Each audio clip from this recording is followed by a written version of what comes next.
Good morning eight class. हमारा lesson चल रहा है lesson 27 understanding our criminal justice law.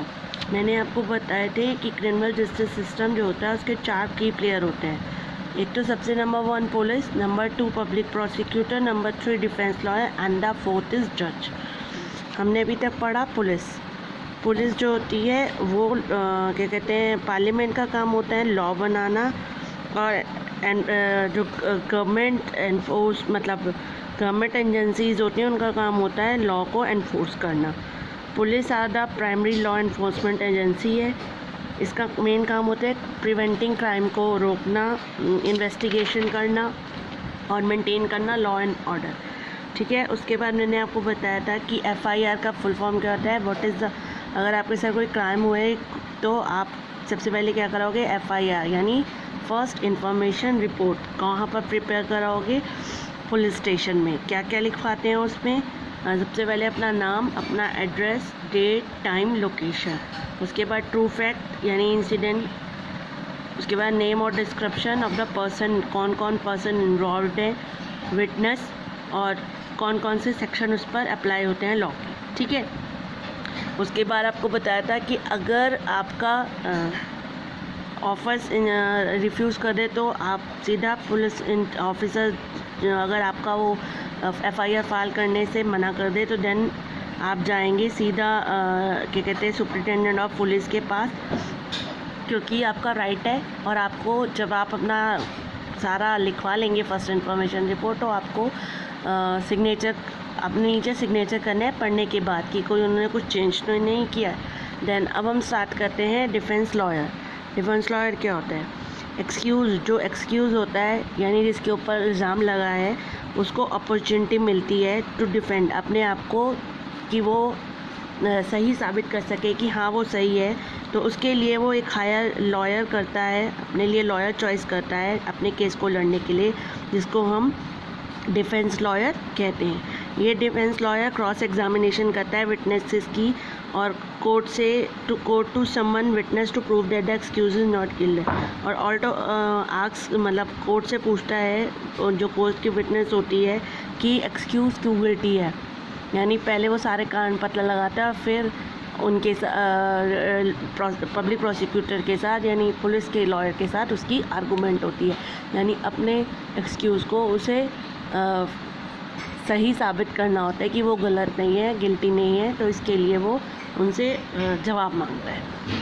अब आता है आपका public prosecutor, lawyer who represent the complaint case is known as the public prosecutor. वो लॉयर जिसने प्रेजेंट किया है यानी उस एक्सक्यूज़ के खिलाफ कंप्लेंट लिखी है उसको हम पब्लिक प्रोसिक्यूटर कहते हैं। He present the case of the complaint and appointed by the state.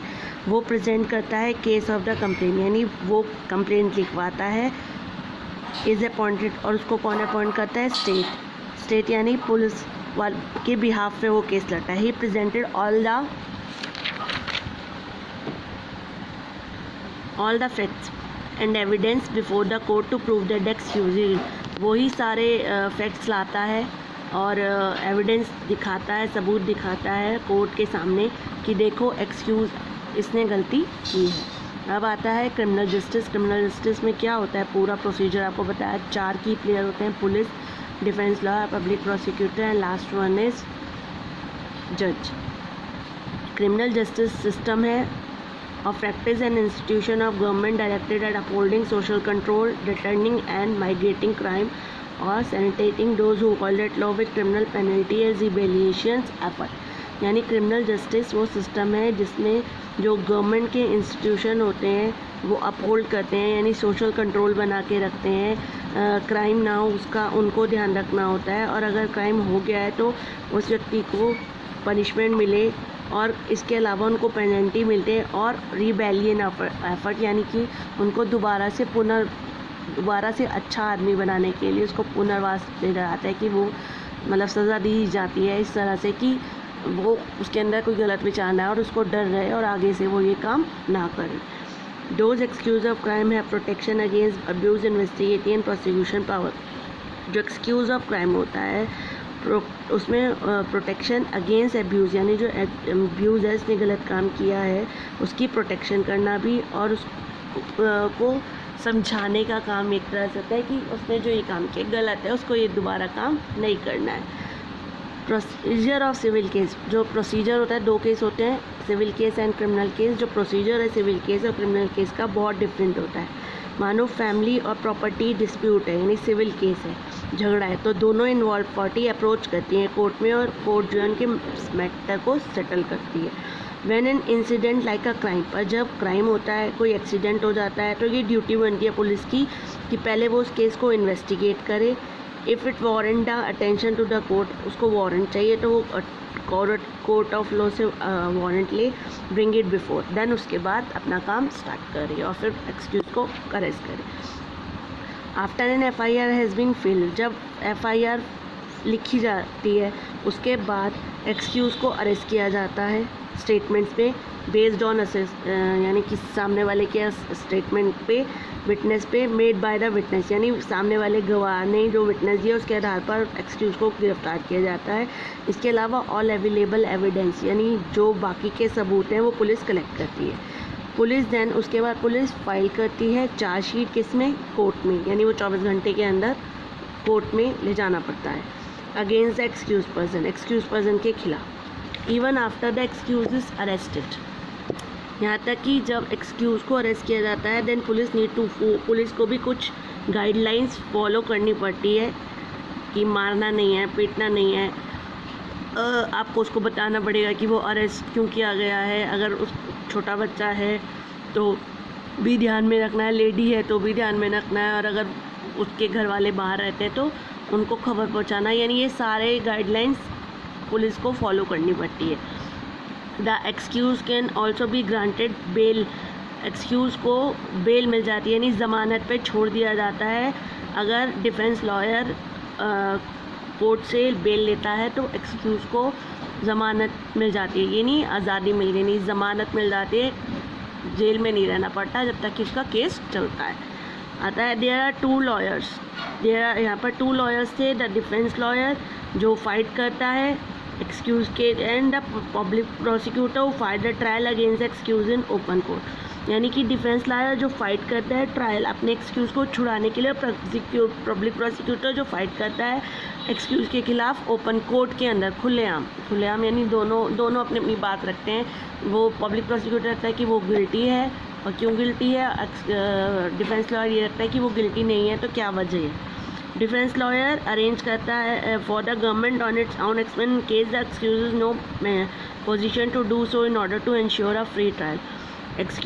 Defence lawyer जो है वो अरेंज, गवर्नमेंट जो है यानी कोर्ट जो है वो अरेंज करके देती है। अगर एक्सक्यूज़ के पास इतना पैसा नहीं होता है, इतनी पोजीशन में नहीं होता कि वो अपने लिए डिफेंस लॉयर ढूंढ सके, तो ऐसे में गवर्नमेंट उसको लॉयर अवेलेबल कराती है। पब्लिक प्रोसिक्यूटर जो होता है वो रिप्रेजेंट करता है स्टेट को, must present all the fact, witness and evidence against the accused to the court. The defense lawyer to present witness and evidence if any to the court in favor of the accused. Public prosecutor जो होता है वो court के सामने सारे present करता है fact, यानी विटनेस गवाह लाता है, एविडेंस लाता है कि इस व्यक्ति ने ये गलती की है। और डिफेंस लॉयर क्या करता है, वो भी गवाह और एविडेंस लाता है कोर्ट में उसकी फेवर में कि इसने इस मिस्टेक नहीं किया। Defence lawyer allowed to cross examine all the prosecution witness and verify all the evidence given. Defence lawyer को अलाउ किया जाता है कि जो गवाह उन्होंने कलेक्ट किए हैं पब्लिक प्रोसिक्यूटर ने, वो उनसे पूछताछ कर सके, दोबारा क्रॉस एग्जामिन कर सके कि ये सारे जो एविडेंस आए हैं ये सही हैं या नहीं है। फाइनल डिसीजन जो होता है एक्सक्यूज़ का कि गिल्टी है या नहीं है, वो बेस्ड होता है एविडेंस पर, गवाह पर, provide by both lawyers taken by the जज, यानी जज के सामने फाइनल डिसीजन जज का होता है, पर जज पहले उन दोनों की बात को सुनता है, जो पक्का सबूत होता है, देन उसके आधार पर एक्सक्यूज़ को गिल्टी और नॉट दिया जाता है। इन केस जज finds the accused to be guilty और द क्राइम ही, अगर जज फाइंड करता है एक्सक्यूज़ को गिल्टी, यानी सारे सबूत बताते हैं कि हाँ इसने गलती की है, ही या शी ने, तो उसको चार्ज दिया जाता है। स्टेटमेंट ऑफ विटनेस और आर्गूमेंट के आधार पर उसको पनिशमेंट मिलती है, जो लॉ के हिसाब से उसकी पनिशमेंट बनती है, सज़ा बनती है, वो पनिशमेंट फिर जज उसको देता है। इन इंडिया में excuse is presumed innocent unless, India में वो व्यक्ति तब तक एक्सक्यूज रहता है जब या इनोसेंट रहता है जब तक कि ये साबित नहीं हो जाता कोर्ट में कि उसने ये क्राइम किया है, यानी जब तक उसको पनिशमेंट नहीं मिल जाती तब तक वो गिल्टी इनोसेंट रहता है। तो पुलिस, प्रोसिक्यूशन, डिफेंस, जज और जज ये चारों लोग की प्लेयर होते हैं क्रिमिनल जस्टिस सिस्टम के।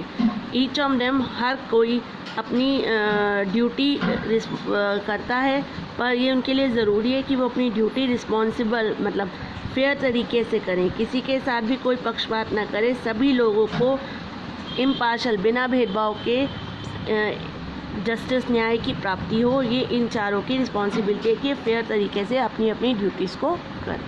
ठीक है, चलिए यहीं पर चैप्टर ख़त्म होता है। Okay, have a nice day.